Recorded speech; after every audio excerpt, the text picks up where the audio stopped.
तर आता आपण 2025च्या पेपरमध्ये विचारले गेलेले logical reasoning, aptitude, numerical ability या प्रकारचे जे 20 प्रश्न आहेत ते सोडवण्याचा प्रयत्न करूया. आता जी मी सोडवताना मेथड यूज करणार आहे ती ट्रॅडिशनल मेथड आहे, म्हणजे जी यूज केली जाते पारंपरिकपणे सगळीकडं तशी आहे. पण लक्षात ठेवा, तुम्हाला हे प्रश्न जे आहेत 20 प्रश्न ते साधारणतः 15 मिनटात सोडवायचे आहेत फायनल एक्झामपर्यंत. तेवढी तुमची प्रॅक्टिस झाली पाहिजे पुढच्या 3 महिन्यामध्ये. आता हे जेवढे आपण प्रश्न बघत जाऊ इथून पुढे त्यानुसार व्हरायटी येत जातील. सो आज जे प्रश्न सोडवले जातील ते कसे सोडवते ते बघा आणि त्यानुसार तुम्हीसुद्धा प्रॅक्टिस करा. मी प्रॅक्टिस क्वेश्चन शेअर करेन काही ॲप्टिट्यूडची यासारखे. ठीक आहे. सो पहिला प्रश्न बघूया आपण. 81पासून 100पर्यंत आहे ते. पहिला काय बघा, if 4/5 of a number is greater than 60% of that number by 10 then what is that number. म्हणजे नंबर शोधायचा आहे खाली 4 पर्यायापैकी आणि काहीतरी एक इक्वेशन दिलं इथं 4/5 त्या नंबरची ही ग्रेटर दॅन 60%. म्हणजे सिम्पल एक मॅथमॅटिक इक्वेशन तयार करायचं आहे आणि त्याच्यात तुम्ही एक्सची व्हॅल्यू फाइंड आउट करायची. काय सांगितलं त्या नंबरला आपण एक्स अज्यूम करू फॉर एक्झाम्पल. लक्ष द्या. सो 4/5 म्हणजे 4/5 of that number x is greater than 60% of that number. म्हणजे त्या नंबरचा 4/5 केला 80% हा 60% ऑफ दॅट नंबर बाय 10. म्हणजे काय बघा, हे ग्रेटर दॅन, आता ग्रेटर दॅन साईन वगैरे लावलं तुम्ही तर ते सॉल्व नाही करता येणार आपल्याला. सो इज इक्वल टू काय करणार आपण, 60% ऑफ दॅट नंबर म्हणजे काय असतं पर्सेंटेजच्या बाबतीत लक्षात ठेवा. पर्सेंट हे नेहमी आउट ऑफ 100 असतं. सो 60/100 60% कशाच्या, त्या नंबरच्या 60%पेक्षा कितीनं जास्त आहे तर 10नं जास्त आहे +10. ठीक आहे. म्हणजे काय, एक्स हा नंबर आहे त्याच्यात 60% घेतला आपण. हे जे आहे इथं ते म्हणजे काय, एक्सच्या 60% 60/100 +10 10नं जास्त आहे किती 4/5. हे इक्वेशन झालं. आता एकदम किरकोळ आहे, लक्ष द्या. So 4/5 4x/5 is equal to, आता हे काय बघा, हे 0 0 गेलं. त्यानंतर हे 3/5 एक्स +10. आता हे प्लस आहे इकडं मायनस इकडं आणलं समजा. 4x/5 minus 3x/5 is equal to 10. आता हे बघा बेस कॉमन आहे. सो 4x मायनस 3x म्हणजे x/5 is equal to 10. So x is equal to 50. ठीक आहे. इझी आहे हे. म्हणजे तुम्ही इक्वेशन फॉर्म करायचं जे क्वेश्चनमध्ये कंडिशन दिले त्यानुसार. सो याचं उत्तर आलं 50 आणि त्यानुसार व्हॅल्यू एक्सची काढायची आहे त्या नंबरची. आता मी एक्सप्लेन करत करत सांगतो आहे त्यामुळे 1-2 मिनटं लागतील, पण एक्झाममध्ये तुम्हाला हे 30 सेकंदामध्ये सॉल्व करायचं आहे. नेक्स्ट काय बघा, ॲलॉयज आहे. In alloys A and B, copper and zinc are present in the ratio 4:3 and 9:5 respectively. म्हणजे दोन जे ॲलॉय आहेत, आता मी तो खाली सॉल्व करतो. एमध्ये काय आहे, कॉपर आणि झिंकचं पर्सेंटेज 4/3 आणि बीमध्ये काय आहे पर्सेंटेज, हे बीमध्ये किती आहे 9/5. ओके. पुढं काय दिलं बघा, if equal parts of both alloys are mixed to form a new alloy C, what will be the ratio of copper to zinc in the alloy C. म्हणजे सोपं आहे. आता हे बघा, हे टोटल जे आहे 4/3 आणि हे 9/5 ॲक्च्युली हे वेगवेगळे रेशिओज आहेत. आता ह्याचा अर्थ काय आहे बघा, 4/3 म्हणजे काय, समजा टोटल 7 पार्ट्स ऑफ दॅट ॲलॉयमध्ये एचं 4 पार्ट जो आहे तो कॉपर आहे आणि 3 पार्ट जो आहे तो झिंक आहे. तसंच बीचा 9 आणि 5 किती 14. सो 14 पार्ट्समध्ये परत 9 पार्ट्स कॉपर आहे आणि 5 पार्ट जो आहे तो झिंक आहे. सो आता क्वेश्चनमध्ये काय सांगितलं आहे, ह्याच्या 7 पार्ट्समध्ये 4 आणि 3 आहे आणि याच्या 14 पार्ट्समध्ये 9 आणि 5 आहे. आपल्याला काय करायचं आहे, या दोघांचे इक्वल पार्ट्स घ्यायचे आहेत. म्हणजे दोन्ही 7-7 घ्या किंवा दोन्ही 14-14 घ्यायचे. आता हे बघा, हे 7चं गुणिले 2 करायला सोपं आहे वरती न्यूमरेटरला. सो आता याचं आपण वरच्या रेशोचं डायरेक्ट दुप्पट केलं समजा. म्हणजे काय, 14 पार्ट्स घेतले आपण एचे. आता 14 A घेतल्यावर मग त्यात काय होणार, कॉपर किती होणार, 4चं 8 होणार, कारण 7च्या दुप्पट आपण 14 केला. आता 14 का करतो आहे, खाली पण 14 इथं.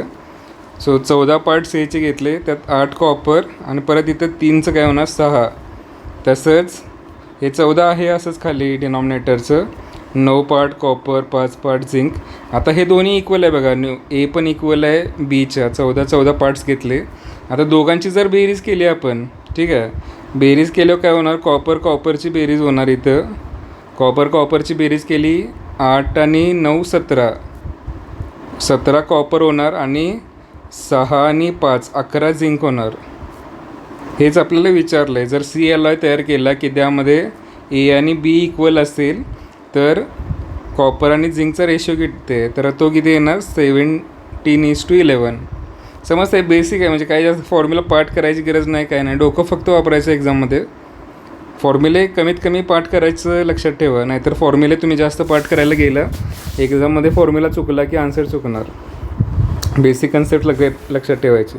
त्यानंतर काय बघा इथं, a sum of 500 amounts to 5,600 in 3 years at a simple interest.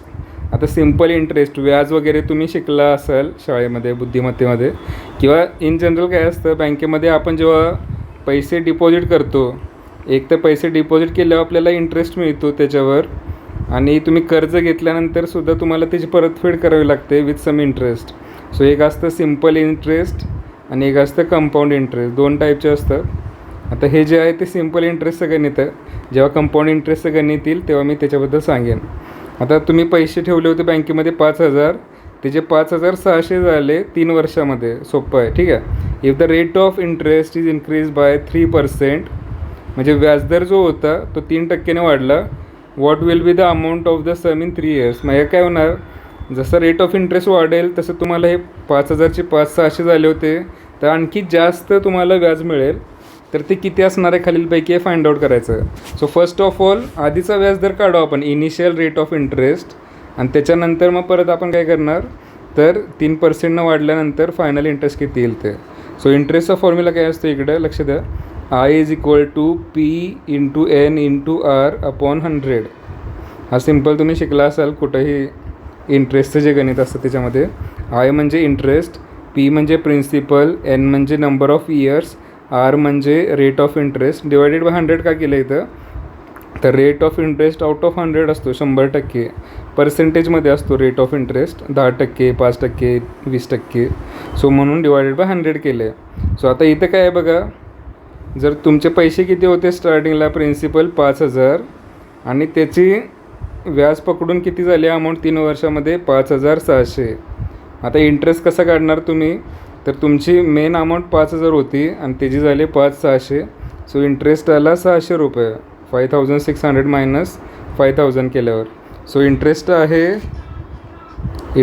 600 is equal to principal किती आहे, तर प्रिन्सिपल म्हणजे किती अमाऊंट तुम्ही इन्व्हेस्ट केली होती, तर 5,000 रुपये इन्व्हेस्ट केले होते. सो 5,000 गुणिले किती वर्षासाठी, एन म्हणजे नंबर ऑफ इयर्स, किती वर्षासाठी दिले 3 years. So 3 into rate of interest आपल्याला फाइंड आउट करायचं, आधीचं किती होतं, डिवायडेड बाय 100. आता हे सोपं आहे गणित, 0 कॅन्सल, हे कॅन्सल, आणि इकडं जे आहे 5 ते 15 हे इकडं आणायचं. सो आरची जी व्हॅल्यू आहे, आर इज इक्वल टू काय येणार, 600 डिवायडेड बाय 150. सो हे काय येईल, 4 येईल.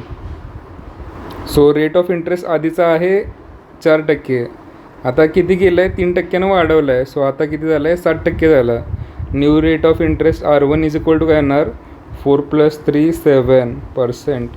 मग आता परत आपल्याला काय करायचं आहे, टोटल अमाऊंट किती होईल ते काढायचं आहे. आता हे इरेज करतो मी इथलं, 60% रेट ऑफ इंटरेस्ट झाला. परत या फॉर्म्युल्यामध्ये आपण व्हॅल्यूज पुट करू.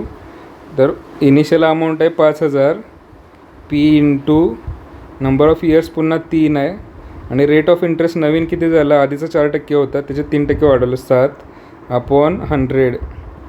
ह्याच्यावर मिळणारं व्याज जे आहे 60%वर ते आता कळेल आपल्याला.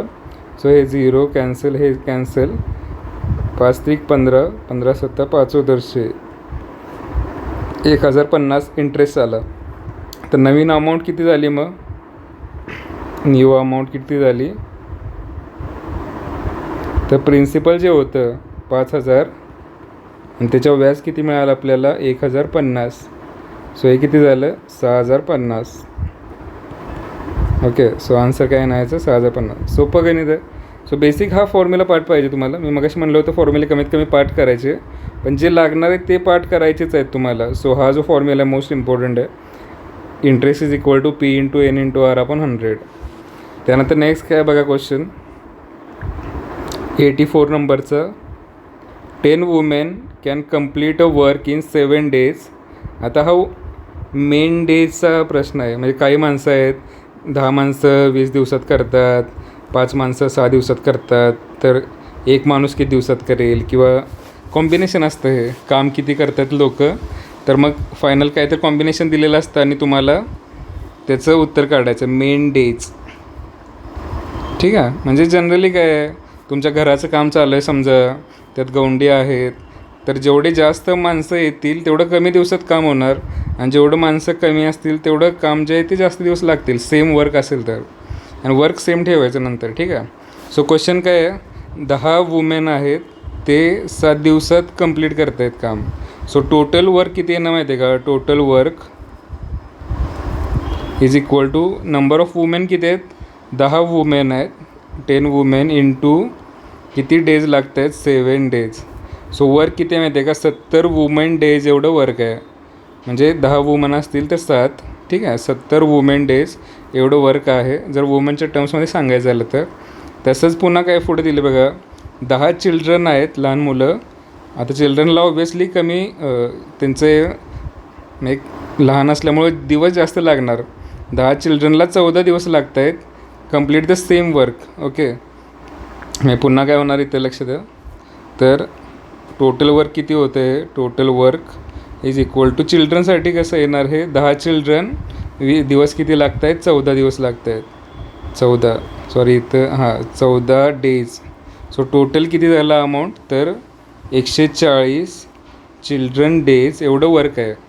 समजतं, complete the same work. How many days. आता हे बघा कॉम्बिनेशन दिलं इथं, म्हणजे हे काय वुमन करत असतील तर 70 वुमन डे एवढं वर्क आहे टोटल, आणि चिल्ड्रन करत असतील तर 140 चिल्ड्रन डे एवढं वर्क आहे.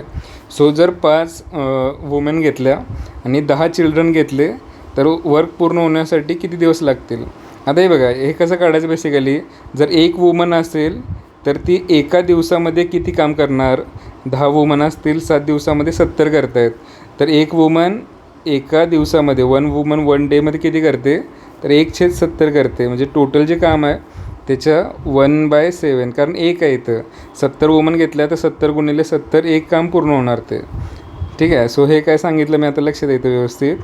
एक वुमन आहे, एक स्त्री आहे, ती एका दिवसामध्ये किती काम करणार, तर टोटल जे काम होतं 70 वुमन डे त्याच्या 1/70 एवढं काम करणार ते. ओके. त्यानंतर तसंच एक चिल्ड्रन आहे, तो एका दिवसामध्ये किती काम करणार. सो टोटल जे काम होतं त्याच्या म्हणजे हे 140 जे आहे. ओके. सो 1/140 चिल्ड्रन डे एवढं काम करणार तो. ठीक आहे. आता जर असं घेतलं आपण 1/1, एक लेडी जी आहे ते 70 दिवसामध्ये एवढं काम करते. पण आता इथे कॉम्बिनेशनमध्ये किती दिलं आहे, 5 वुमन दिलं आहे. सो 5 इंटू 1/70, म्हणजे एक वुमन एका दिवसामध्ये 1/70 करते, तर 5 वुमन एका दिवसामध्ये किती करणार, 1/70 इंटू 5 प्लस, आता 2 एकत्र करतात, अँड म्हणजे प्लस असते इथे. ठीक आहे. सो प्लस आता किती चिल्ड्रन आहेत, 10 चिल्ड्रन आहेत. सो 10 चिल्ड्रन इंटू टोटल एका दिवसामध्ये एक चिल्ड्रन किती करतो आहे, 1/40. So 1/40 into 10. ठीक आहे.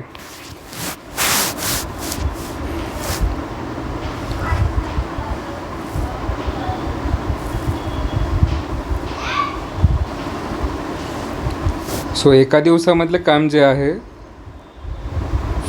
5 इंटू 1/70. ठीक आहे. 5 वुमन एका दिवसामध्ये एवढं करत आहेत, 10 चिल्ड्रन एका दिवसामध्ये एवढं करत आहेत. सो यांचं एका दिवसाचं काम हे आहे. असे आपल्याला किती दिवस लागणार आहेत काम पूर्ण करण्यासाठी. हे दोघं जर कंबाईनमध्ये करत असतील तर त्याला आपण एक्सनं कन्सिडर करू की बाबा एक्स एवढे डेज लागत आहेत. ठीक आहे. एका दिवसाचं काम गुणिले नंबर ऑफ डेज केलं, कारण वरती आपण बघितलं होतं फॉर्म्युला, म्हणजे वर्क वुमन डेमध्ये काय होतं, डे इंटू वुमनचे एफर्ट किंवा चिल्ड्रन इंटू त्याचे डे. सो हे दोघांचे कंबाईन एफर्ट आहे. वुमेनचे एफर्ट आहेत हे चिल्ड्रनचे, गुणिले हे नंबर ऑफ डेज आहेत, एक्स म्हणजे डेज आहेत. ठीक आहे, इज इक्वल टू 1 वर्क, म्हणजे टोटल सगळं काम जे आहे त्याची व्हॅल्यू 1 येणार. सो आता हे सॉल्व केलं जर समजा तुम्ही, एक्स इज इक्वल म्हणजे एक्स इंटू हे जे इक्वेशन आहे 5/70 प्लस 10/140 इज इक्वल टू 1. आता हे सॉल्व कसं करणार, इथं 70 आहे, इथं 140 आहे. सो दोघांचा बेस 140 करायचं, म्हणजे वरती गुणिले 2 करावं लागेल. सो एक्स इंटू ब्रॅकेट 5 दुने 10 प्लस 10 आणि खाली काय येणार 140 is equal to 1. So X is equal to काय येणार, आता हे सोडवता आलं पाहिजे तुम्हाला बेसिकली इक्वेशन. 140 वरती जाणार डिवायडेड बाय 20. सो उत्तर येतं याचं 7. ठीक आहे, सो कॉम्बिनेशनमध्ये काम करत असतील हे तर 7 दिवस. आता मी एक्सप्लेन करतो आहे त्यामुळं 4-5 मिनटं लागली. तुम्ही जेव्हा सॉल्व कराल तेव्हा डायरेक्टली आता पुन्हा एकदा मी हे सॉल्व करतो, वरती लक्ष द्यायचं, लक्ष द्या.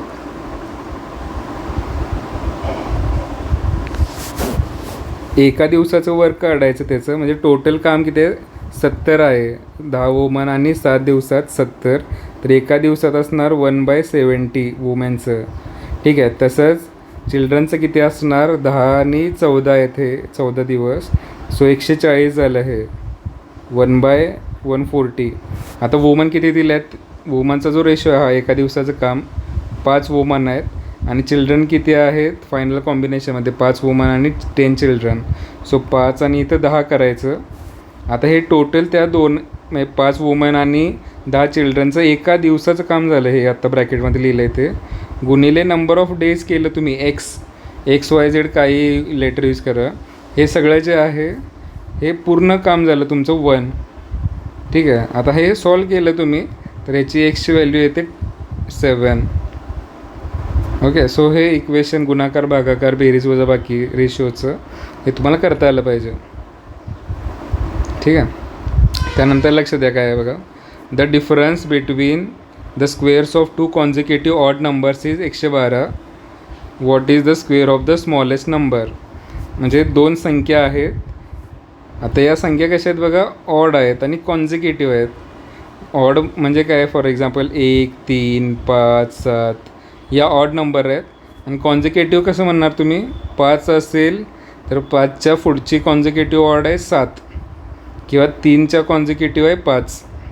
कॉन्झिक्युटिव्ह म्हणजे लगेचचं. ठीक आहे, समजते. सो 2 नंबर्स आहेत तर त्या नंबर्सचा स्क्वेअर केला आणि त्यांचा डिफरन्स जो आहे तो आहे 112 ऑड नंबरचा.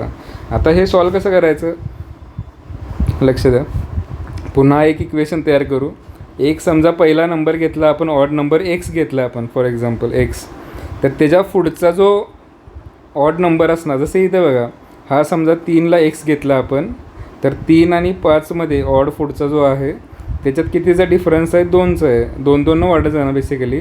सो एक्स घेतला तर दुसरा काय ना x+2. So first odd number जो आहे ऑड 1 जो आहे तो समजा एक्स घेतला, त्याचा नेक्स्ट कॉन्झिक्युटिव्ह ऑड नंबर काय असणार आहे x+2. हा नेक्स्ट ऑड नंबर असणार आहे, ऑड 2 लिहिलं समजा आपण. आता काय करायचं आपल्याला, या दोघांचा स्क्वेअर केला आपण आणि त्यांची वजाबाकी घेतली तर त्याचं उत्तर येतं 112. पण आता हे बघा, वजाबाकी करताना काय करावं लागणार आपल्याला, मोठ्या नंबरमधून म्हणजे 5च्या स्क्वेअरमधून 3चा स्क्वेअर वजा करणे, किंवा x+2च्या स्क्वेअरमधून एक्सचा स्क्वेअर वजा करावा लागेल आपल्याला. ठीक आहे, सो हे इक्वेशन खाली लिहितो मी बघा. x+2 हा एक ऑड नंबर आहे मोठा, याचा स्क्वेअर मायनस एक्सचा स्क्वेअर. हे बघा इक्वेशन वाचायचं व्यवस्थित. Difference between the squares of 2 consecutive odd numbers is 112. So x+2चा स्क्वेअर हा मोठा ऑड नंबर आहे, त्याच्यातून छोटा ऑड नंबर वजा केला, याची वजाबाकी आहे 112. आता हे सॉल्व कसं करायचं, एक तर तुम्ही लहानपणी हे फॉर्म्युला शिकला असाल, a+b bracket square is equal to a² + 2ab + b². ठीक आहे, सो हे यूज केलं समजा तुम्ही, a² + 2 × ab म्हणजे काय, x × 2 म्हणजे 2x. 2x × 2 केल्यावर इथं काय येणार मग 4x प्लस 2चा स्क्वेअर म्हणजे 4. ओके, हे पहिल्या इक्वेशनचं एक्सपान्शन आलं. Minus X square is equal to 112. आता हे बघा, हे एक्स स्क्वेअर आहे मायनस एक्स स्क्वेअर आहे, इथं हे कॅन्सल झालं दोन्ही. सो काय राहिलं इथं 4x plus 4 is equal to 112. So 4x is equal to, आता हे 4 प्लस आहे इथं, इकडे गेल्या वजा होणार 108. सो एक्सची व्हॅल्यू काय येणार 108 डिवायडेड बाय 4. सो हे किती येते बघा, 4 दुने 8 आणि इथं 2 4 7 28. एक्सची व्हॅल्यू आली 27. म्हणजे काय, छोटा जो ऑड नंबर होता त्याची व्हॅल्यू आली 27. आता छोटा जर 27 आहे तर विचारले काय बघा, what is the square of smaller number. Easy आहे. हा जो एक्स आहे याच्या स्क्वेअरची व्हॅल्यू विचारलं, 27चा स्क्वेअर किती येणार. आता हे बघा, तुम्ही काय करायचं, एक्झामच्या आधी जाताना 30पर्यंतचे स्क्वेअर्स पाठ करायचे, स्क्वेअर्स. ओके, आणि 10पर्यंतचे क्यूब पाठ करायचे, क्यूब. कशासाठी पाठ करायचे, फास्ट कॅल्क्युलेशन होण्यासाठी. आता तुम्ही 27चा स्क्वेअर काढू शकता, 27 गुणिले 27 करून, वेळ वाचावा यासाठी. आता जर करायचं झालं समजा पाठ नसेल तुम्हाला तर कसं करणार, 27 गुणिले 27, 7 7 49 आलं 9. आता हे बघा 9 आलं शेवटचं डिजिट. यामध्ये इथं कुठं 9 आहे बघायचं, इथं आहे का नाही, इथं आहे 9, इथं 0 आहे, इथं 4 आहे. सो हा आन्सर आहे 729. कळते सगळ्यांना. सो पण ठीक आहे, आपण काय करू, व्हिडिओ जे आहे ते शॉर्ट ठेवू. म्हणजे आता हे 20 मिनटाचा व्हिडिओ झाला आहे, 5च गणितं बघितले आपण. सो याच्यात जे काही कॅल्क्युलेशन्स केले असतील ते तुम्ही पण ट्राय करा एकदा, आणि डिफरंट सेट ऑफ क्वेश्चन्सवर तुम्ही स्वतः अप्लाय करायला बघा हे. त्यानंतर नेक्स्ट आपण पुढं 5-5च्या सेटमध्ये सॉल्व करू हे, आणि मी तसं व्हिडिओ अपलोड करेन इथून पुढं. ठीक आहे, थँक्यू व्हेरी मच.